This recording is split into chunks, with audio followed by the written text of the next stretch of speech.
sì mọ ohun tójú rí pẹ̀lú àwọn tọ́jà látakò mo sì mọ ohun tọ́lọ́run fi ṣèké pẹ̀lú àwọn àgbàlagbà kan tọ́jà ládùúgbò tì. tó ti bá rọ ọmọdé ti bá rọ ọ̀dọ́ tí máa ń ṣe wàhálà kan náà máa dùn ni. léyìí tó jẹ́ pé ọ̀nà owó nìkan làwọn ọ̀dọ́ ọ̀sìn lajú sí ọ̀pọ̀lọpọ̀ wọn lajú sí bíi ìjọmọlúàbí.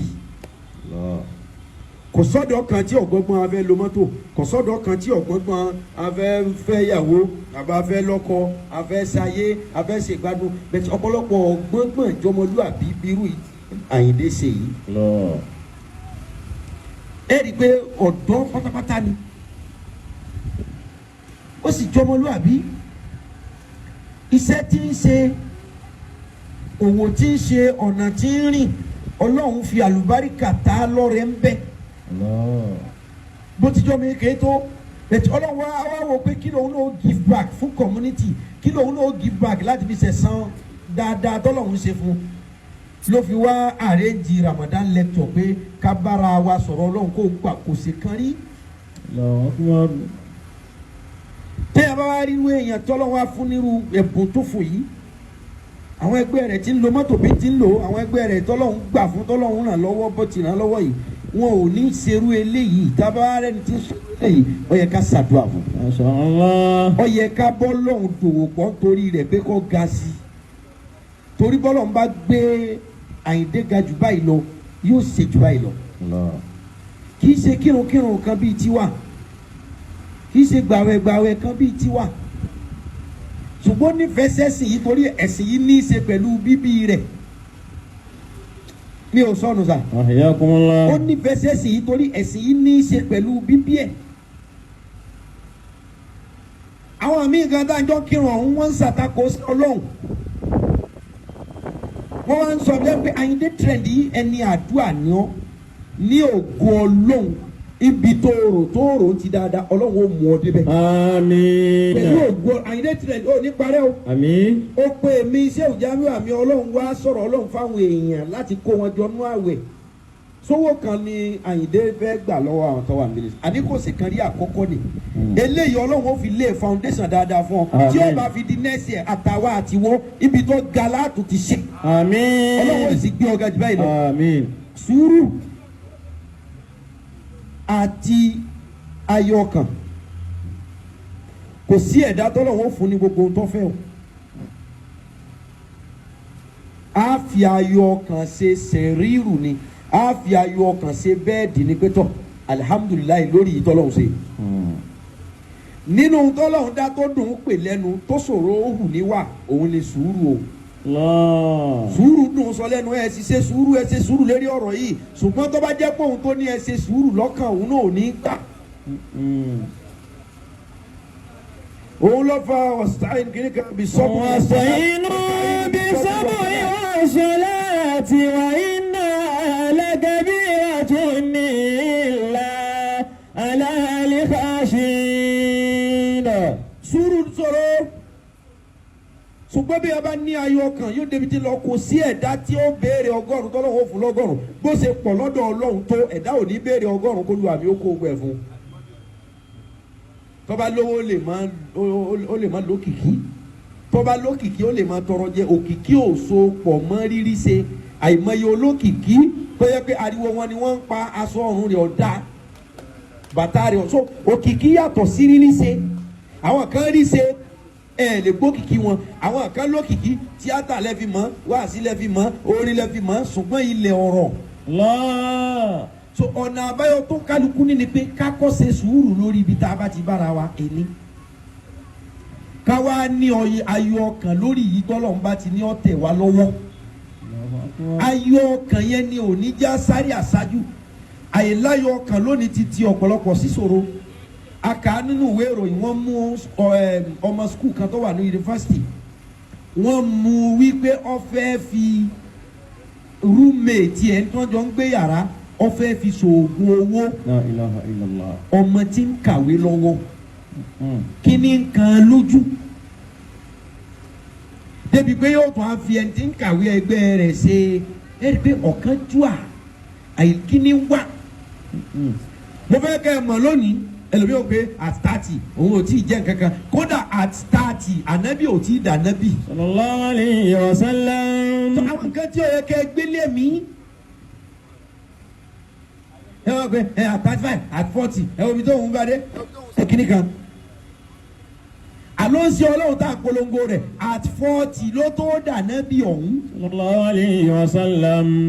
ànábì Noah éjì 450 ló tó dà nábì. ànábì Nuh alayhi salam éjì 450 ló tó di ànábì. So kíni nǹkan yín ló àìláyọ̀ kan ni ó mú wa sáré ọ̀rẹ́ mi ẹni ọ̀wọ̀ ni mo ṣàdúrà fún yín ọlọ́run ní tiẹ̀ ṣubú gbogbo yín bàbá tẹ jókòó bẹ̀rẹ̀ pẹ̀lú ọ̀rẹ́ mi wa rafa'nahu makana aliyya. wasta'inu bis-sabri was-salati wa innaha lakabiratun illa 'ala al-khashi'in. Ànábì Nuh alayhi salam ìgbà tí Noah pé ọmọ irinwó ọdún Yorùbá ògidì ni mo sọ fún yín o igba méjì nù kí là ń pè ní igba 200 igba méjì ó di bẹ́ẹ̀ ó di 400 là ń pè ní irinwó ìgbà tí Ànábì Nuh pé ọmọ 400 years láyé ọjọ́ yẹn ni Ànábì Nuh tó rí àtọ̀ lára kéèké èyí ó rí spam àbí kó fìlì spam lára ẹ̀ ìgbà tí Nuh pé ọmọ 400 years.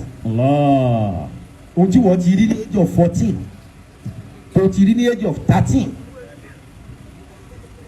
kí ọmọ 15 years kó ti máa mọ ohun tí ó yẹ kí ọmọ kí ṣáwà ara ọmọ 12 years ó ti máa jí ọmọ 12 years tó yẹ pé bọ́lá fẹ́ lo nǹkan ọmọkùnrin rẹ kò gbọ́dọ̀ ju pé kò tọ̀ kò sì kó sínú ẹ̀ padà lọ ọmọ 12 years tí wọ́n fọwọ́ ra obìnrin níbàdí fọwọ́ ra obìnrin láyà.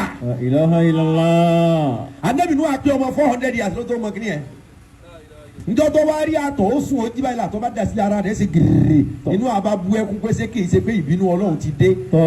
kíní kan vibrate mọ́ òun ṣé kìí ṣe pé ìbínú Ọlọ́run ló vibrate láti inú. la ilaha illallah. Ànábì Nuh àbá ń sunkún ọ̀rọ̀ àtọ̀ àtajá tí Nuh àfẹ́ ajá tó bá Nuh sọ̀rọ̀ bí èèyàn l'Ànábì Nuh bá sọ fún ọ wá sun ẹkún lójoojúmọ́ fún 50 years tá a bá fi 50 years kún 450 fún 400 ó di 4 lẹ́yìn yẹn Ọlọ́run wá ṣẹ̀ṣẹ̀ ṣẹ́wọ́ sí pé iná. arsalna Nuhan ila qawmihi an anzir qawmaka min qabli an ya'tiyahum azabun azim. after 450 yẹn Ọlọ́run wá ẹkún ti tó Abdulgafari ló kọ Nuh lọ́lọ́run wá pè é nínú àpé ajísunkún asùnsunkún arìnsunkún abẹ̀rẹ̀sunkún asọ̀rọ̀sunkún tó fi 50 years sunkún yìí ẹkún tó bàbá ẹlẹ́kún má sunkún mọ́. anzir qawmaka. anzir qawmaka ọ̀yá dìde máa lọ ṣe wa dìde máa lọ sọ̀rọ̀ wa dìde àti sọ̀dákọ̀ra bil ilm. àsọ̀dọ̀ tó fún ọlọ́ọ̀ni nínú mọ̀ máa lọ sọ̀rọ̀ àwọn ọlọ́run nígbà tó pé 450 ṣé wọ́n ó tiẹ̀ lo 450 láyé at 20 ohun tí wọ́n ń sa eré tí ó yẹ kó sá at 30 ohun tí wọ́n ń rí ohun tí ó yẹ kó rí ẹ ti wá gbàgbé wípé àánú ọlọ́run ní máa sọ̀rọ̀ lórí ẹ̀dá kì í ṣe ọṣẹ. court soap court soap court soap. ahiyakumullah. court soap for us. kádàrá ní ṣiṣẹ́ o ọ̀rọ̀ tí akéwòlá bí mi ní n sọ sùúrù àti ìtẹ́lọ́rùn mo rọ̀ wá ọjọ́ ti lọ ní aago méje lọ́fẹ́ lu yàtọ̀ sínú sì tó mo rọ̀ wá tráfíkì ló mú mi o Àyìndé ó yẹ ká ti dé ọkọ̀ wàláhì tráfíkì ló mú wa akọ́kọ́ lọ wá sí kan ní abúlé Ẹ̀gbá ńbẹ̀ láti ń bọ̀ àsìkò omi ọ̀pẹ ṣùgbọ́n tráfíkì tó wà lónìí ọlọ́run lọ́mọ bíi ti ń bọ̀ sùúrù ẹni ayọ̀kan which is kò ní tẹ́lọ́rùn ó di méjì sẹ́rí kínní yìí lé innaha lakabira. innaha lakabiratun illa 'ala al-khashi'in. yìí lé o illa 'ala al-khashi'ina àfẹnẹ́ ọba páyọ̀ ọlọ́run nìkan ní ọ̀rọ̀ fún sùúrù lé ìtẹ́lọ́rùn lé ayọ̀kan lé kí wọ́n ní mẹ́wàá káwọn ọ̀rẹ́ rẹ̀ ọmọ fọgọ́rùn-ún ṣeré kọ́ ọmọ wàá sa eré tí ọ̀yẹ́ kọ́ sá nítorí pé wọ́n ní ju ọ̀rọ̀ òun ìtẹ́lọ́rùn. ẹ pé ọ̀rọ̀ ọmọ mi yìí ni ó ní àfisẹ́ wá sí báyìí tó bá jó ń sùúrù ó lè má ti tẹ̀bi tó dé yìí. Allah. àwọn tí ọmọ wàhálà tó ń ṣe njọ́ tó ìṣòwò tó sọ́ọ̀tì njọ́ tó retí olùrànlọ́wọ́ tó rẹ́ nìkan àfọlọ́hún. Allah. ọjọ́ orílẹ̀ lómi ọmọ wò kò ní wo bí téèyàn ti ń bọ̀ àti tọ́lọ́hún torí rẹ̀ ṣe nǹkan fún yàn. Allah. àyìndé àti gbogbo àwọn tó dàbí rẹ̀ ẹ̀dí àlọ́ kún fún sùúrù wàrà ò sí lónìí wàrà ń bọ̀ bọ́dọ̀ la bí ọba tí ì dán lónìí kò sọ pé ò ní dán lọ́la tí ọba tí ì ṣe lónìí kò sọ pé kò ní ṣe lọ́la ọlọ́run ọba tá à ń sìn àsìkò lòun ń lò ọjọ́ lẹ́yìn ń kà èèyàn máa pé mo ti kọ́ ọmọ ọdún báyìí àsìkò lọ́lọ́run ń lò sáà ní tọ́lọ́run àsìkò wákàtí ni ó fi kà á fún ẹ ìwọ lọ ń ka ọdún ẹni tí ó là láàárọ̀ kò lè dọ̀sán kó tó là ẹni tí ó sì là lálẹ́ kò lè là láàárọ̀ àkọọ́lẹ̀ ti dúró ẹjẹ́ á fi sùúrù bọ́lọ́hún lò ẹjẹ́ á fi ayọ̀ ọkàn ká fi ṣe kí ni àfi bọ́lá ń lò. ká fi bá Ọlọ́hun lò ẹni ó bá ní sùúrù tó láyọ̀ ọkàn yóò débi tó fẹ́ dé yóò jẹun tó fẹ́ jẹ ẹni tí Ọlọ́hun ò ní ṣe nǹkan kan fún kò ní ran wá sáyé gbogbo àwa tá a ti wáyé la ní nǹkan kan tọ́lọ́hun ó ṣe fún wa ìwáyé wa ti júwe pa ní ohun tọ́lọ́hun ó ṣe òun ló fa mọ́ khalaqta haza batilan. ọ̀ wáyé lásán aníṣẹ́ tá a fẹ́ ràn ọ́ aníhun tá a fẹ́ gbé fún ọ sáà ṣe sùúrù kó o sì láyọ̀ ọkàn tí ó ju tàwọn kan lọ tàwọn kan ó ju tiẹ̀ lọ tó o bá ti ní sùúrù ó bá èmi Ọlọ́run lálàforíjì ó sì bá mi lọ́ba tí kì í dojú ti onísùúrù torí pé inna Allaha ma'a sabirina. ẹni yóò tó bá jó sùúrù èmi Ọlọ́run ó dúró sẹ́yìn rẹ̀ gbọ̀ngbọ̀n.